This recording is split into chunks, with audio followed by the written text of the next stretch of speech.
하나님을 저버린 결과라고 하는 제하에서 오늘 말씀을 함께 상고하며 은혜를 나누고자 합니다.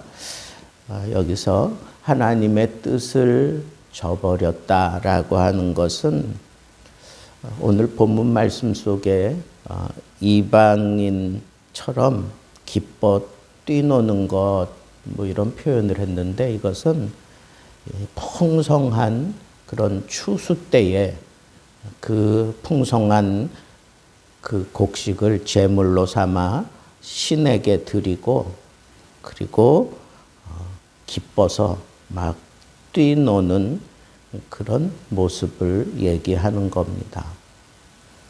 그러니까 이 모든 풍성함이 바알에게서 왔다.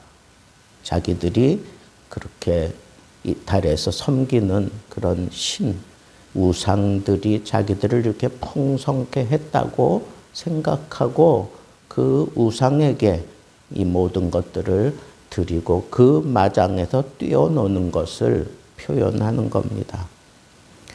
하나님만 섬겨야 될 하나님의 백성이 우상 숭배하면서 완전히 거기에 동화되어 있는 그런 모습이 바로 하나님을 저버린 모습이다라고 얘기할 수가 있겠죠.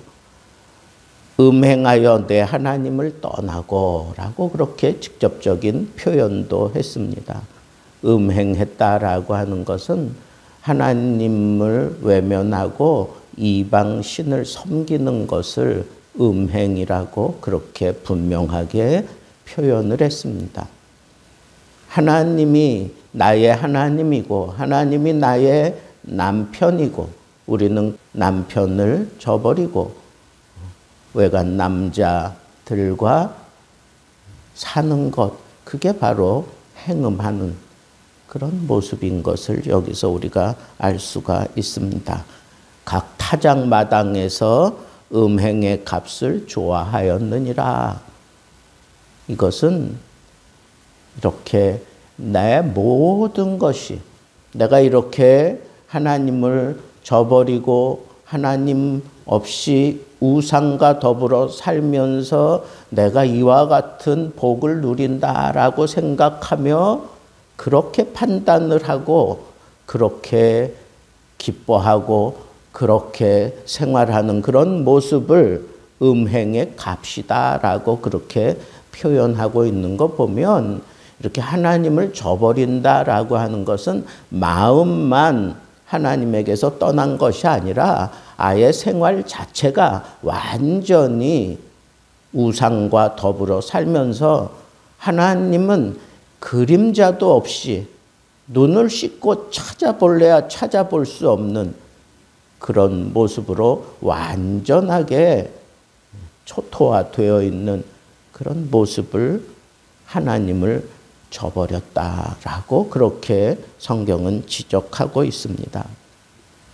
자, 그러면 하나님을 저버린 결과는 어떻습니까? 첫째로 모든 자원이 마르는 겁니다. 모든 자원이 고갈되는 겁니다. 타작마당이나 술틀이 그들을 기르지 못할 것이다. 새 포도주는 떨어질 것이다. 그들은 여호와의 땅에 거주하지 못하고 다시 애굽으로 가고 아수르로 가서 거기서 여전히 더러운 것을 먹을 것이다. 이렇게 잡혀가고 종살이하는 그런 상황이 돼도 여전히 우상을 떨쳐내지 못하고 하나님께로 돌아오지 못하고 있는 그런 모습을 볼 수가 있습니다. 이게 얼마나 큰 지옥입니까? 돌아가고 싶어도 돌아갈 수가 없는 거예요.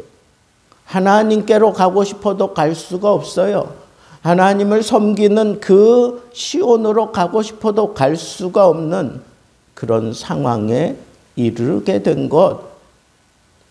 거기서 그저 목숨을 연명하며 자기 몸과 마음을 다 더럽히며 겨우겨우 목숨을 부지하고 있는 그런 모습이 바로 우상 숭배의 결과입니다.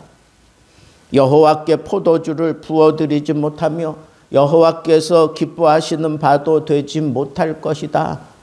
그들이 여호와의 이름을 부르고 여호와를 찾고 여호와께 제사 드리는 그런 형편을 취할지라도 여호와께 기쁨이 되지 못한다 그랬습니다. 받아주지 않으신다는 겁니다.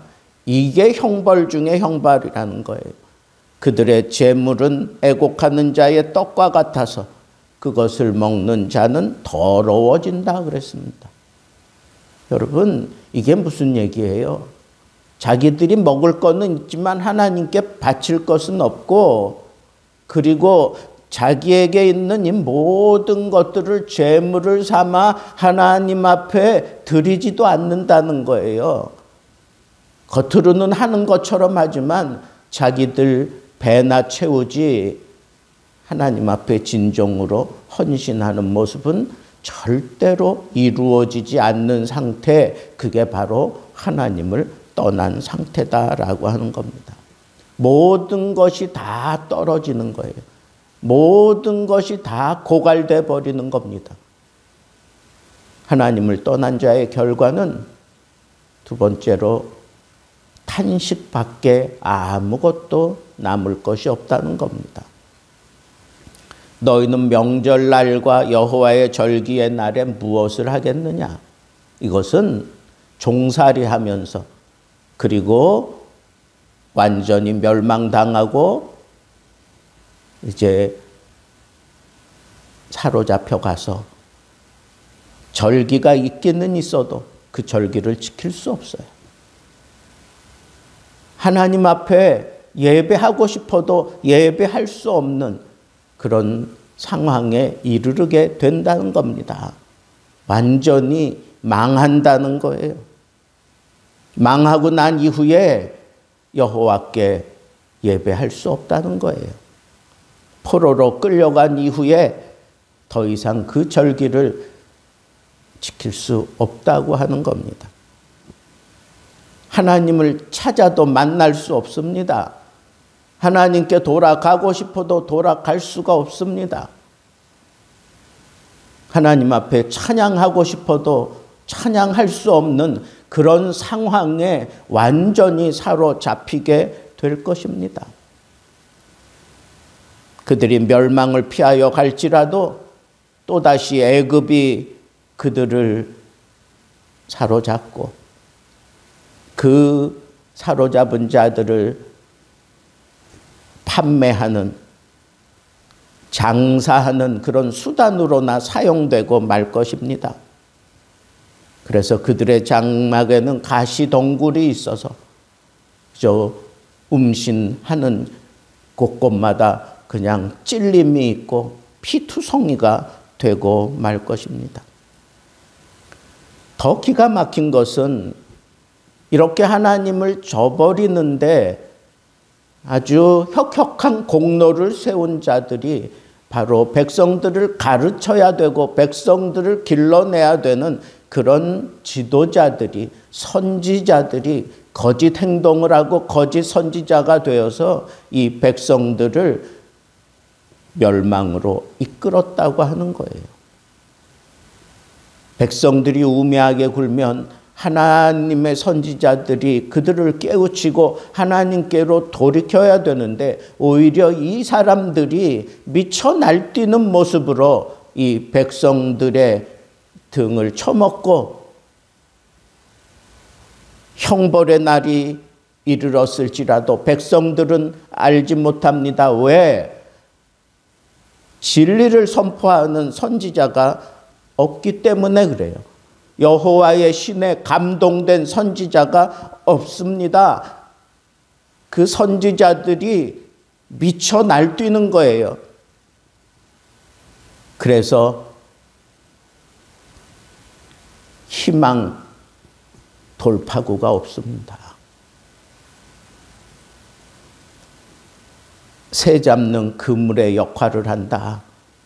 오히려 이 지도자들로 인해서 모든 백성들은 그 그물에 걸려서 꼼짝달싹 할 수 없는 그런 상황에 빠지게 되는 그래서 기부와 시대에 심히 부패한 것처럼 그렇게 얘기하는데, 그 시대는 사사 시대라고 볼 수 있고, 이 기부와 시대의 그때의 그 상황은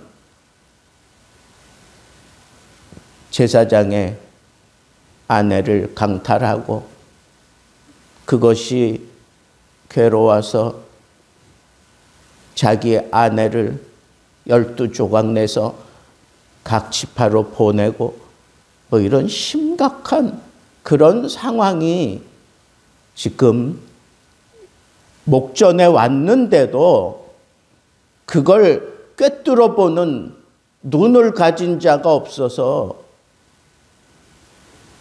멸망할 수밖에 없다는 거예요.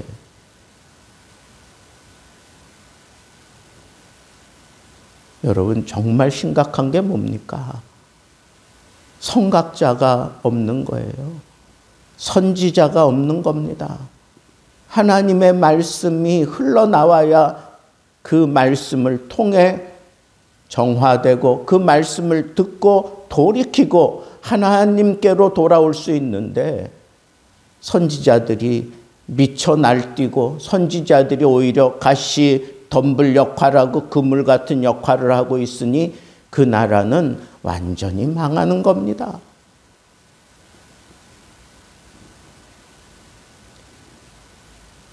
이 기부와 시대의 특징이 뭡니까? 말씀이 희귀하다 그랬습니다. 그래서 자기의 소견에 옳은 대로 행했다 그랬습니다. 다 자기가 옳은 거예요. 이 사람도 자기가 옳다고 그러고 저 사람도 자기가 옳다고 그러고 선지자도 자기가 옳다고 그러고 왕도 자기가 옳다고 그러고, 그러니까 이런 무참하고 이런 회개망측한 일이 벌어지고 그런 죄악이 쏟아져 나와도 누구 한 사람 거기에 대해서 제대로 가르치고 돌이키는 사람이 없는 시대가 바로 기부와 시대로 표현되어 있는 겁니다. 이게 하나님을 저버린 자들의 실상이라는 거예요. 자기 소견대로 살면서 심각한 죄들을 저지르며 사는 게 그게 하나님을 떠난 자의 결과예요.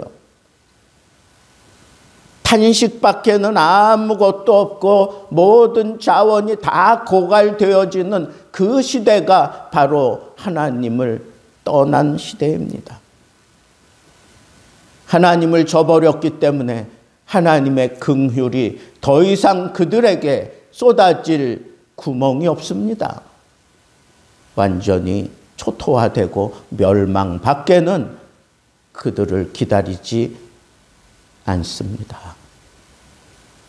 여러분, 우리는 이 북이스라엘의 멸망을 바라보며 그 시대 상황을 바라보며 오늘 우리들의 시대를 생각해 보면 어쩌면 그렇게 똑같이 닮아가는지, 우리는 여호와를 저버리는 그런 시대에 지금 살아가고 있는 것 같은 그런 착각이 들 때도 없지 않아 있습니다. 정신 차려야 합니다. 하나님께로 돌아가야 합니다. 하나님이 끝까지 요구하셨던 것은 내게로 돌아오라고 하는 겁니다. 내게로 돌아오라고 하는 겁니다. 왜 채찍질을 당하면서도 돌아오지 못하는 겁니까? 왜 그렇게 가시 덤불 속에 빠졌으면서도 하나님께로 왜 돌아오지 못합니까? 회개하지 못합니까?